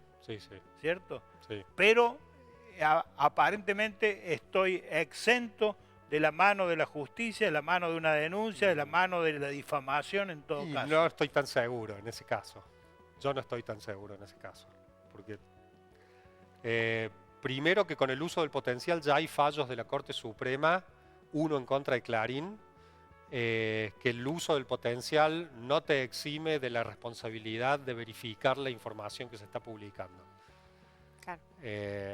No digo que está bien o está mal, ¿no? Estoy mencionando un fallo de la Corte Suprema que creo que fue un caso de un policía, no recuerdo bien, fue hace mucho tiempo. Bueno, pero nada, es todo un mundo. Ahí ya entramos en unos vericuetos más jurídicos que periodísticos, ¿no? Jurídico y lingüístico, ¿no? Sí, porque decir que una persona es corrupta y que por eso hay que investigarla, yo creo que yo no lo haría. Yo no lo haría. Porque creo que eso sí es muy arriesgado. Es muy arriesgado no solo para el que lo dice jurídicamente, porque después va a tener que demostrarlo, sino que también creo que hay una exageración en el uso de ese recurso. Pero hay una exageración y usando la rima también hay una contradicción. Porque es muy doloroso que un periodista tenga que decir, voy a publicar hoy una noticia sobre un hecho de corrupción y resulta que absolutamente toda la ciudadanía ya la conocía, menos el periodismo. ¿Cuántos casos de esos Hay muchos. Sí. hay acá en Córdoba? Hay En muchos. Córdoba misma, donde la gente lo está diciendo, la gente lo sabe, el vecino, la vecina, en fin, el de al lado, lo conoce y no ha aparecido en los medios de comunicación. Y cuando Bueno, aparece la gente dice, bueno, ya es tarde. Y está bien, pero hay veces que yo entiendo eso en el sentido de que uno no lo puede decir ni publicar hasta que no tiene el suficiente respaldo para poder hacerlo tranquilo. Entonces sí, conocemos un montón de situaciones, vos y yo, de cosas que nos cuentan detrás de cámara y off the record, pero la mayoría de esas no las podemos publicar porque no tenemos el respaldo suficiente para poder hacerlo. Y bueno, hay casos, nosotros estuvimos en una charla hace poco con el ex director del Washington Post, que contaba que cuando se armó todo el escándalo del supuesto apoyo de Rusia a la campaña de Trump, ellos estuvieron meses y meses y meses y meses sin publicar nada, porque no podían probarlo. Había otros medios mucho más escandalosos y menos serios que lo decían, sin ningún tipo de respaldo, y aún hoy nadie lo puede probar de manera fehaciente a eso, ¿no? Pese a que ellos tenían una fuente que era directamente un ex agente de inteligencia del FBI. No lo publicaron. Federico, fíjate el tape 8. Ahí va. Me gustaría compartirlo Pensé que le con Edgardo. Ponelo. Vos para ser presidente necesitas promedio 100 millones de dólares. ¿Los 100 palos para qué son? Para hacer la campaña, para poder sostener la candidatura, para imprimir las boletas electorales, para poder pagarle los fiscales, para poder viajar en avión, para poder alquilar los hoteles, para poder pagar las flotas de teléfonos celulares. Fortuna para pagar periodistas. Fortuna. Eso es así. Entonces, eventualmente, por ejemplo, Andy, vos querés ser candidato a presidente. Vos decís, muchachos, yo no voy a tocar ningún billete. A mí no me vengan con huevadas. Yo voy a jugar limpio. Ahora, eventualmente vos querés viajar a Córdoba. Ok, ¿tenés dinero para el pasaje? Vos decís, sí, bueno, tarjeteo. ¿Cuántas veces puedes tarjetear? A todas las provincias, a todas las ciudades. De momento, igual la tarjeta tuya. Claro, yo tengo que recorrer Revienta. el país con un montón de gente. Tengo que ir a... Milei, que se movía con un entourage, con un equipito muy chiquitito, eran 20. chance. 20 pasajes de avión. Tenés que alquilar autos para mover a todos y tenés que Comida. además, comida, más los celulares, más los hoteles. Y eso todos los días a distintos puntos del país. Hay mucho dinero. ¿Y dónde sacó la plata Milei, que es el último que nombraste, y el presidente? Bueno, yo en su momento, uno de los motivos por los cuales Milei a mí me bloquea y me empieza a insultar es porque yo empiezo a revelar cómo era el método de financiamiento de él. Uno de los métodos era la venta de los lugares. Es decir, ¿vos te gusta cómo soy yo como candidato? Andy, ¿vos querés ser candidato mío? Bueno, bien, yo te digo, para concejal son $1000. Vos escribiste, Edgardo, un libro referido prácticamente a esto, de cómo en Córdoba el gobernador de la Sota y su esposa Olga Ritor recaudaban el dinero para la campaña política. Sí, sí, en realidad nació de unas notas que escribí primero en La Voz, pero surgió de una manera muy azarosa, ¿no? Porque cuando Graciela Fernández Meijide asuma como ministra de Desarrollo Social en el gobierno de la Alianza, empieza a ver un montón de cosas raras y empieza a investigar. Y no solo empieza a investigar ella, sino que hace la denuncia en la justicia federal. Esa causa recayó en el juzgado de Servini de Cubría primero y Rodolfo Canicova Corral después. Abarcaba muchas provincias y tenía que ver con fondos del Ministerio de Desarrollo Social de la Nación que llegaban a las provincias y que en lugar de destinarse al objeto para el que habían sido designados esos fondos, terminaron en las campañas, en el caso de Tucumán, creo que fue de Palito Ortega, y en otras provincias algo muy similar, que en Córdoba terminaron esos fondos en una fundación que tenía Olga Riutor en ese momento, que si no me equivoco ya fue en 2007 ese libro, si no me equivoco era la Fundación Asoma, que hace, todo eso está descrito en el libro y después... El libro, y después tenés caminado... la tapa del libro. Ahí está, Ese es ahí está, en el nombre ese del es. pobre. Y después chequeado también con... En el nombre del pobre. exacto. ¿Qué pasó la fundación de Olga Riutor le saca a Cáritas, y por eso se arma un escándalo muy grande en Córdoba, le saca a Cáritas los fondos que recibía Cáritas del Ministerio de Desarrollo de la Nación, que tenían que ir destinados a adultos mayores sin obra social. Bolsones, paquetes de salud. Entonces toma la Fundación Asoma esos fondos, se los saca a Cáritas y comienzan a hacer, comienzan a usar esos fondos para la campaña política. En algunos actos incluso estuvieron juntos. Germán Camerat para la Intendencia, De la Sota para la provincia, y con Carlos Menem en el mismo escenario, que era presidente en ese momento. ¿Y qué hacían? Llevaban a estos adultos mayores a esos actos y les daban los bolsones en esos actos. Bueno. Y después distribuían los bolsones en las casas y unidades básicas, en las casas de los punteros y en las unidades básicas, distribuían los bolsones del Plan Asoma, que era ese que vimos, ese bolsón que vimos en la tapa del libro. En lugar de repartirlo Cáritas o algún otro tipo, los repartían las unidades básicas o los punteros políticos. Y eso nosotros lo chequeamos, yo lo hice el libro solo y caminé varios barrios de Córdoba, donde hablé con los vecinos, donde me constataron que efectivamente de la unidad básica les daban ese bolsón. Qué bárbaro. Pero cada partido, cada candidato tiene su distinta forma o su distinto tutor. Y esto lo cuenta el expresidente Eduardo Duhalde. Un día le digo a Carlos Menem, mira, tengo que hacer una elección y no tengo plata para que hagan campaña la oposición y el partido. Como estábamos todos juntos, y me dice, yo te lo soluciono. Me dice, te voy a mandar una persona que te va a ayudar. Y después de Jabrán. Y me dice, bueno, me dice Menem que necesita 2 millones para organizar la elección y yo se lo voy a dar. ¿Tiene algún interés tiene en la provincia? No, ninguno. Y no me gustó. Y digo, la verdad que le agradezco. Ay, no, me dice, no es un préstamo, no me lo tiene que devolver. Ya no me gustó para nada. Y bueno, digo, bueno, la verdad que le agradezco muchísimo, si lo necesito lo voy a llamar. Eso fue lo que yo conocí de Jabrán, cuando me vino a ofrecer plata para las campañas. De todos, porque ya digo, estamos todos juntos, tenían que hacer los papeles, todo. Yo no quería gastar plata de la provincia para hacer las campañas que hay que hacer, papeles, todas esas cosas. Bueno, ¿usted cree, perdón, sí, voy a hacer una reflexión? Todos queremos decir algo. ¿Usted cree que realmente no, le dijo no gracias a Jabrán? No, mire, yo voy a dar mi opinión. En algunos casos he participado de muchas campañas como asesor publicitario de comunicación. En el caso de la Sota, en 3 campañas, mi condición era una sola. Los contratos a terceros, estos son mis honorarios, yo cobro mis honorarios, pero yo no recibo ni pago a terceros absolutamente nada, ¿sí? De modo de quedar indemne frente a este tema y por otra parte he visto la corrupción y muchos políticos se enriquecen en las campañas políticas, más que en la función pública se enriquecen en las campañas políticas. ¿Tu opinión, Edgardo? Y sí, es un manejo muy oscuro por varias razones. Es un manejo oscuro.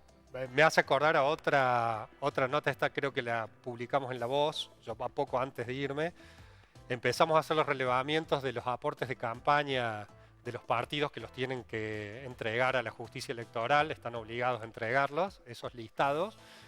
Me acuerdo que un año detectamos que, no me acuerdo si el 20%, el 30% o la mitad, eran empresas que eran a su vez proveedoras del Estado, lo cual está totalmente prohibido.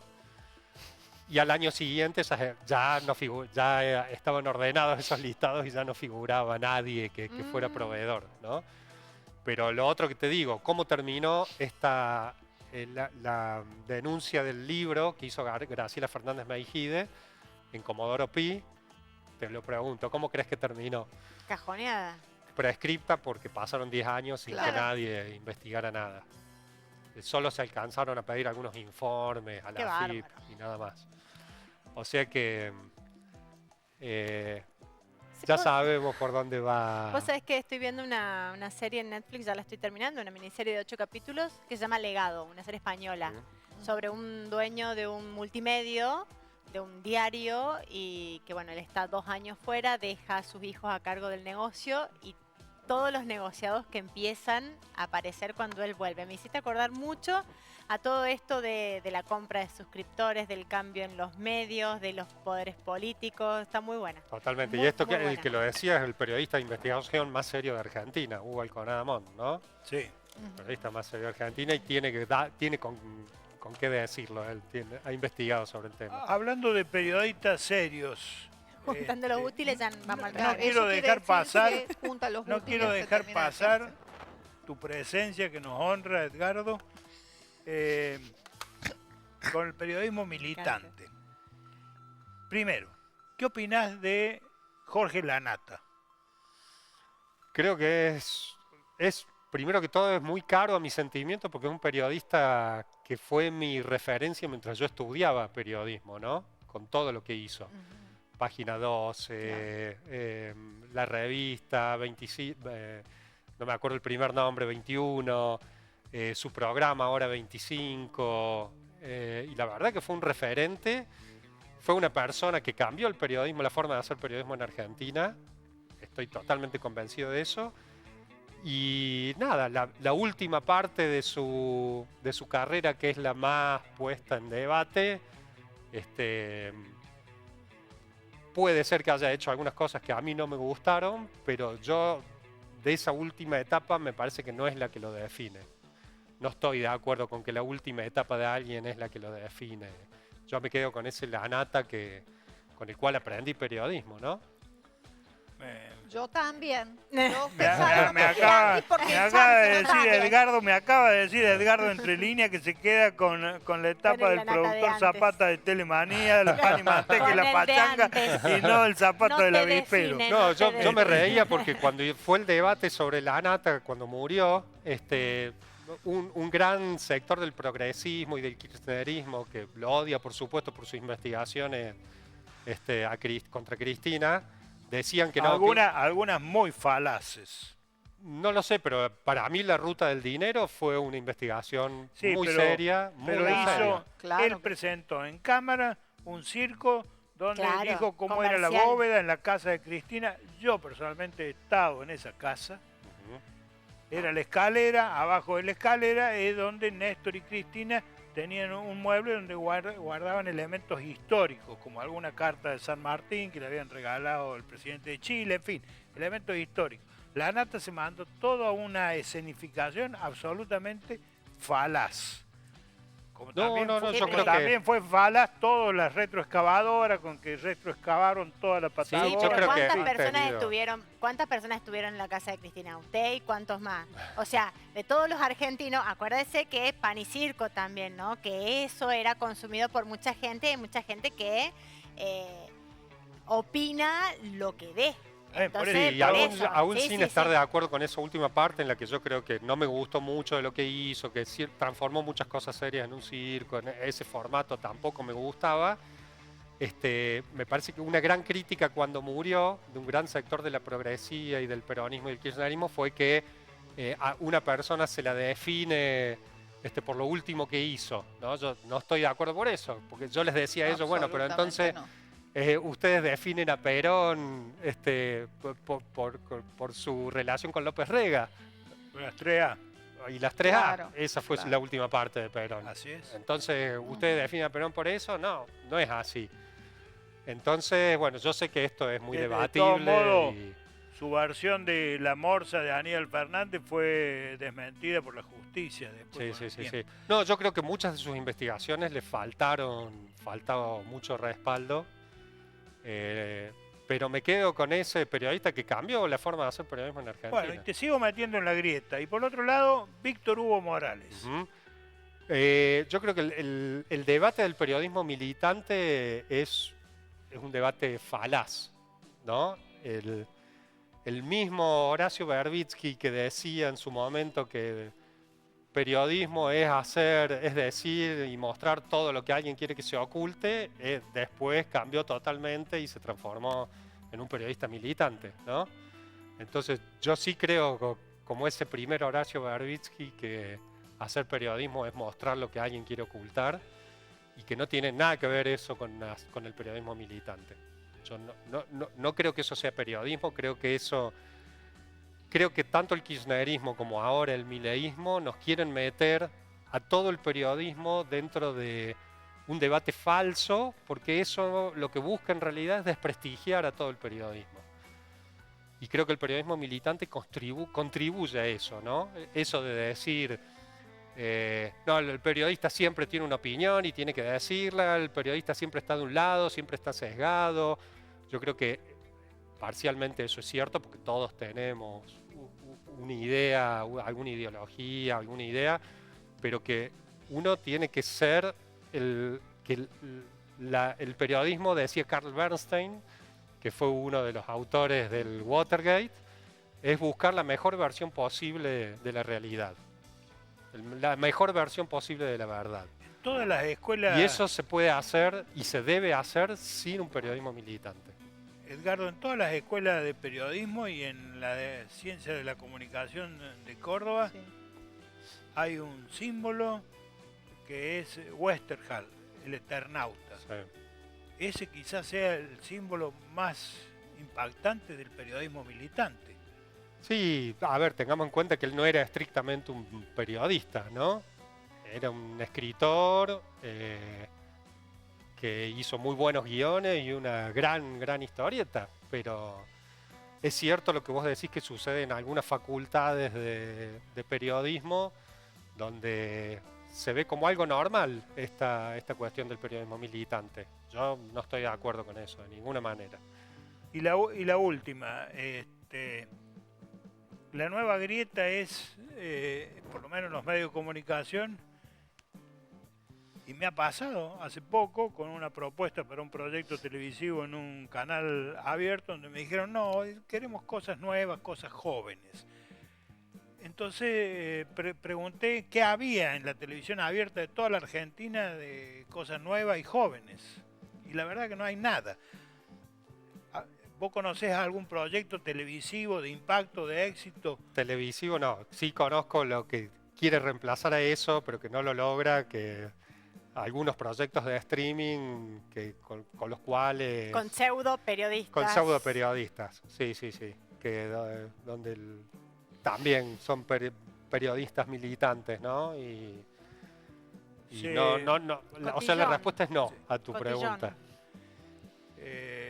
¿Se puede ser periodista sin tener un título habilitante en ciencia de la comunicación o en una escuela de periodismo? Sí, se puede. La verdad es que se puede. Hay muy buenos periodistas que lo son. Yo no tengo claro ese debate de la matriculación, colegiación. De hecho, hay periodistas muy conocidos que se recibieron hace poco. Por ejemplo, la Vaca Potenza.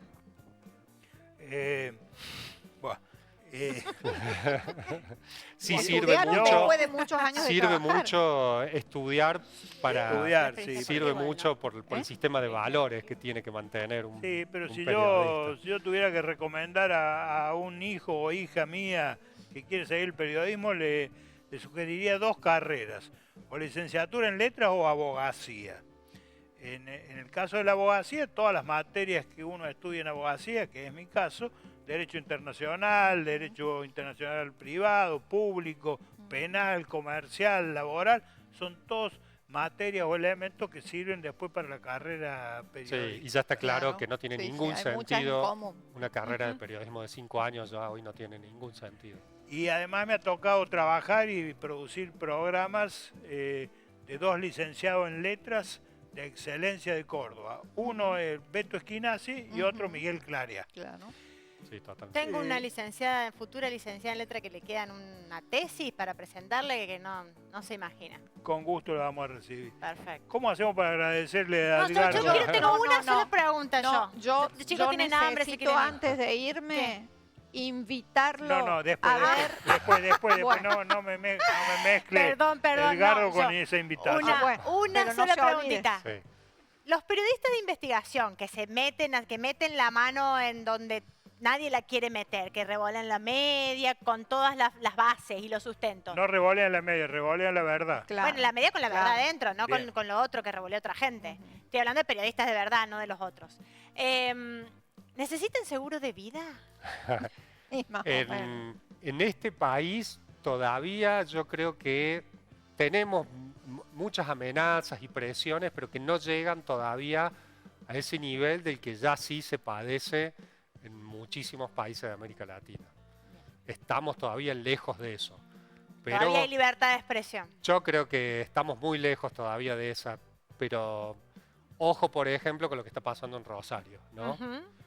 Porque no es solo el poder político, sino el poder político cuando se mezcla con Con el el crimen narco. organizado Ujú. y el Con los narcotráfico. Pero para, a lo mejor no te bajan de un tiro, pero sí te dejan sin trabajo. Bueno, esas cosas sí. Esas Así cosas que eso sí. Sí. Y yo creo, no Esas sé qué cosas es sí peor, suceden. te digo, dejar sin trabajo a alguien. Sí. Yo prefiero que me pongan acá la bala. Edgardo, ha sido un honor que Igualmente. hayas compartido el programa con nosotros. Igualmente. Todo lo Gracias. que hemos Gracias por la invitación. todo lo que hemos aprendido contigo.